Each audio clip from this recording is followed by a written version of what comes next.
That losing streak had to be excruciating. I mean, dear God, here you are, the king. Oh, sorry. And, okay, we go through 2009. You almost won Rockingham, and then, okay, well, they didn't win that. Now here's 2010. Oh, 2 years now. Oh, God.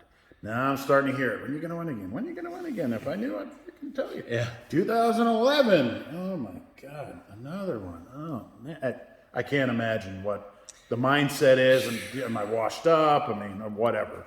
Yeah, I mean, you're exactly right. And we're all our own worst critics. And, you go out and whether you get in a wreck, is it because I didn't react quick enough? Did I, whatever, we're blowing motors or just not running good, just pure not running fast enough to win the race. And that's the worst of all things. And, then you worry about, well, why am I not fast enough to win the race, so yeah, you hear all the things, I was approaching 50, I think, 49, 50 years old, something like that at that time. I'm sure that didn't help. Am I getting old? Oh, yeah. Reflex is gone. Oh my God, who's watching?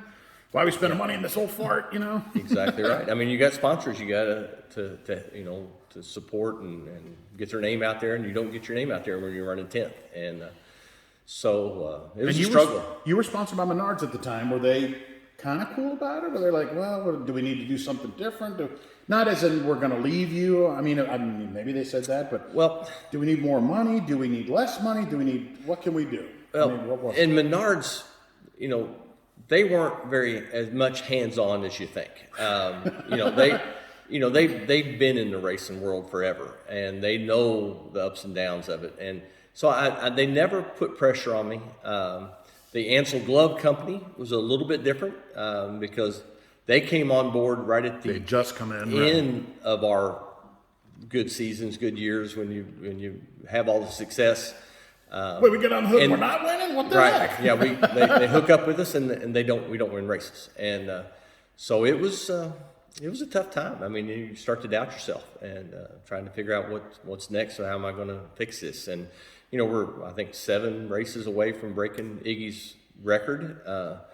That's pretty damn close, and you don't want to give that up. And there are some races that we run very competitively, like you said, and we had an opportunity to win. And then, so now you say, man, I can still get there if I can get there, And so it was a tough stretch for sure. Speaking of old, you aged gracefully. You didn't color your hair. It slowly went. We did it a little bit for a while. It was funny. That's a long story. But anyway, yeah. Well, it must have been a good deal because I didn't notice it. So what did we do? It was my car owner, Larry Clement, wanted me to do it. And really? Yeah. So we did it for a little while, and then I got called out on. I was on Race Hub, or I don't know what it was called back then, but one of them, and Michael Waltrip looked at the picture they were showing on the screen. And they looked at me. He said, hell, that camera's not very good. It looks like it's gotten darker or something, I said, thanks, That's only Michael Waltrip can do. Yeah. Thanks. So, and he and I are about the same age, so we know who's coloring their hair, Mike. Yeah. But anyway, so we quit doing that. But so that 1999 interview, were you talking about race? You said this is, let's face it, nobody wants to forget exactly how you, right.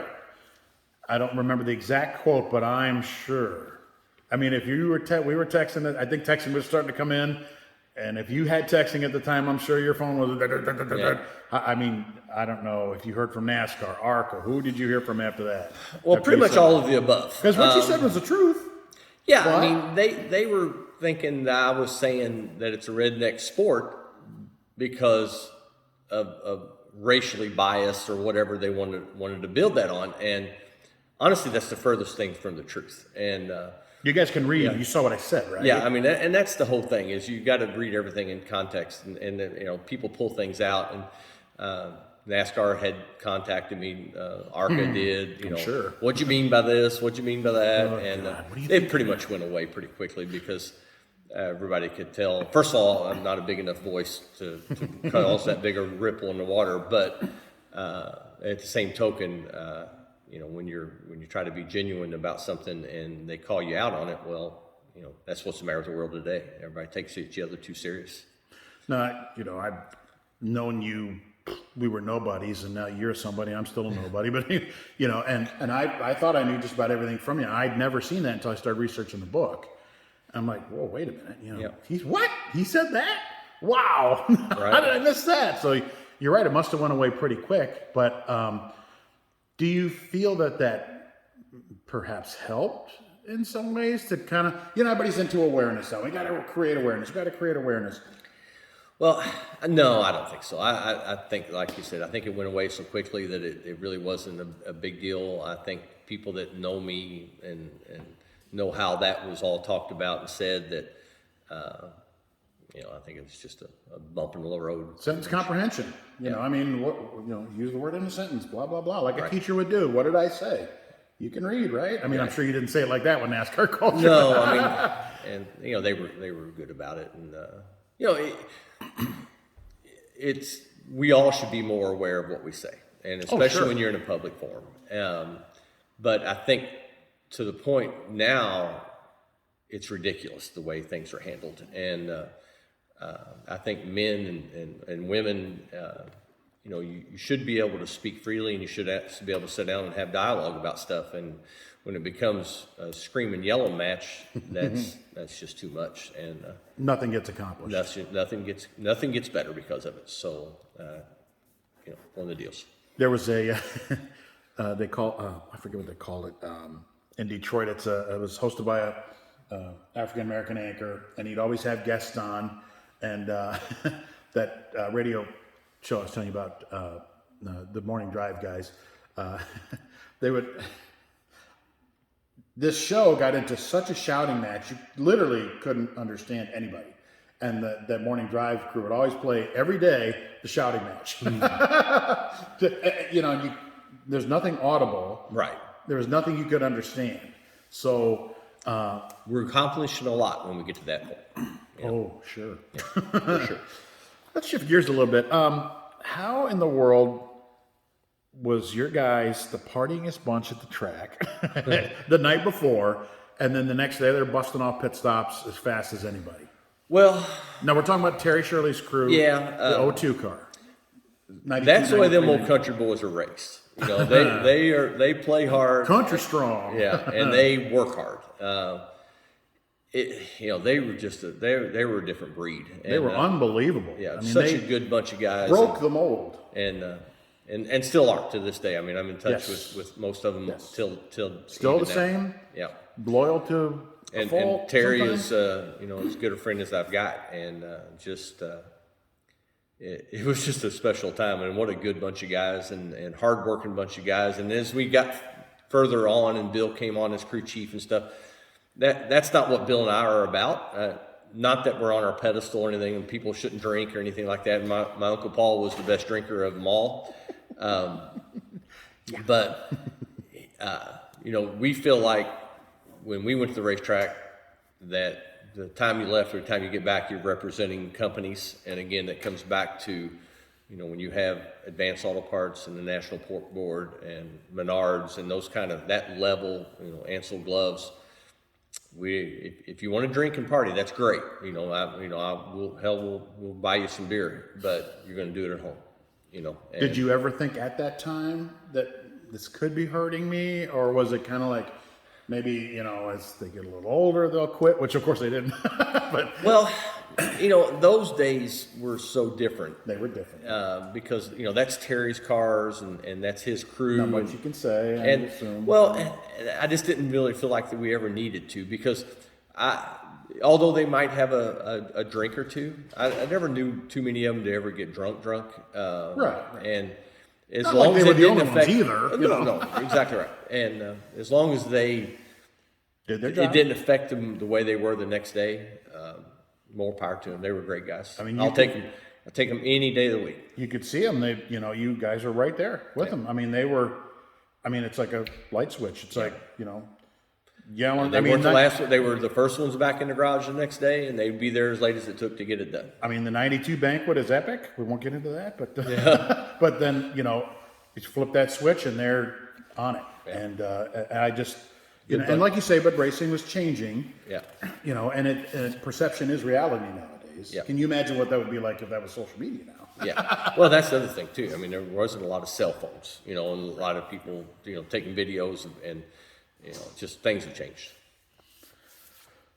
So we talked a bit about it when you and Jeff Lemons got together as crew chief, and you and Larry kind of seem to be built from the same mold of, how to celebrate and what to do when you win, but I know sometimes, how do you say this?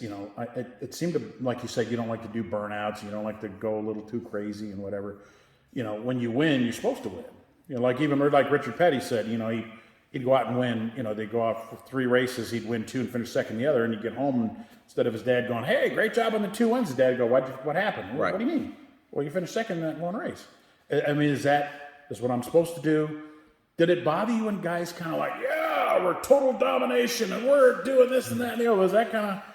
Well, when it came from our team, yeah.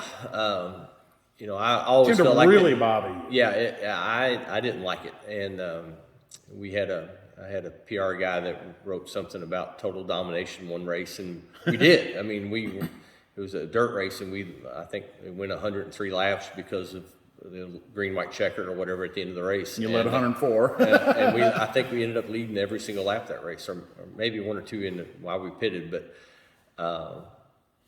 but he put something like that on there, and I read it on the way home, driving home, and called him and said, "You need to take that down." And he said, "Well, that's what happened." I said, "It's not the way to say it, though." And there's just no sense. Yeah, I mean, there's just, go out and do your job, try to win the race, and if you do, you've had a good day. And now next week is another race, and there'll be somebody there that's going to kick your teeth in, and you're going to think, "I'm not that good," And so you just there's a time and place for all that kind of stuff, and I'm not, a boastful kind of guy, and I didn't Definitely feel like not a boastful guy. Yeah, I don't feel like that was the right place or time to do it. So then climbing the fence, though, did that irritate Larry when you guys did? Actually, I think Larry led the way. Yeah, it's like, wait a minute. Yeah, he loved climbing the fence, and Larry's in such good shape. He is in great shape. My gosh. He'd go all the way to the top and do a couple pull-ups and stuff, and but no, we stole that, and that was kind of neat to do. I didn't like doing burnouts, but I always liked getting the crowd involved because that's why we're there, and it was fun to be up in the middle of the crowd and be real close to them and enjoy what they're enjoying, what you just did. So it's cool. There's another one. What's wrong with you? You'd get out, drove us photographers nuts. You'd get out, you'd do this, but then right away you'd applaud when I hands in front of your face. We're like, dang it! Well, that was secret. That was an applaud to the fans. And it kept me from showing everybody how ugly I was at the time. So, but no, it was. That's exactly right. I mean, that's why we're there. Speaking of ugly, your wife can't think you're that ugly, and this is for the ladies in the audience. Think Frank's so cute. How'd you and Donna meet? And first date, proposing. She'll love these stories. She'll fast forward through this. I know she's going to say, that didn't happen like that.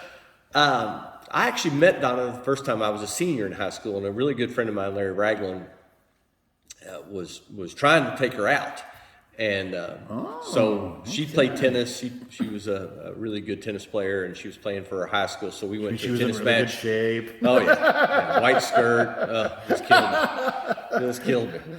So we go to this tennis court, and I meet her, but it was there because Rags and I were there, and but she was at that point. She was involved with a guy, and they were dating pretty heavily, and so she wouldn't have anything to do with him. So that turned out good, and then the next year we both go to IUS, Indiana University Southeast, and I was a Pike, and so we had our little fraternity cubicle basically, and then right beside us was Alpha Phi's, which was hers. She was an Alpha Phi. And she'd walk by every day, and it was just killing me. And I didn't have enough nerve to talk to her. And like girls don't know what that does to us, though. Yeah, come on, yeah. In the white, walk right by and play little tennis outfits and stuff on, just wasn't good. And so, luckily, we had a mutual friend that was in her fraternity or her sorority, and eventually Donna and I think had talked a little bit at a party of some one of the deals, college parties, and still didn't have enough nerve to ask her out. But this mutual friend said you ought to ask her race out. car driver. He said, "Yeah, oh yeah." I wasn't a big race car driver then. I was just a stupid kid, and so. But anyway, our third party got to me and said, "You ought to ask her out. I think she'd go." He said, "We've talked about it." So, well, that was such a big relief. And yeah, the ice is broken. Yeah, so I didn't have to do it. Invited her or asked her to go out, and she said, "Yeah." And we went to Kingfish on the River, which is on Zorn Avenue there in Louisville. And is that an expensive place or? No, it's not really. It's like a Big Daddy or something like that. Yeah, kind of like that. Yeah, kind of a medium of the road deal. Good. It's kind of famous for Louisville, Kingfish, and there was 2 or 3 of them throughout the area. And this one was on Zorn Avenue, which is down on the river, and a real beautiful setting. Still and there? Stuff. Still there. Wow. Yeah. So. You guys ever go back and just to say, hey, this is our place? Yeah, I'll say, "You want to go back to where we first went out?" And she goes, "Where was that?" But yeah. What a romantic. Yeah, she's not as romantic as I am. It's bad, but no, we. It was a good time. We started dating then and have been together ever since. And to ask her to marry you. That was tough. Again, big tough. Yeah, it really wasn't that bad. We had kind of discussed it already a little bit and kind of knew. So it wasn't a surprise. It wasn't a huge surprise. I think that maybe the night that I did it, it was. We had already talked about family and racing and everything that I was doing at the time. But at the time, that was 83, 84. I was racing, but it was just street stock stuff, and only when I could.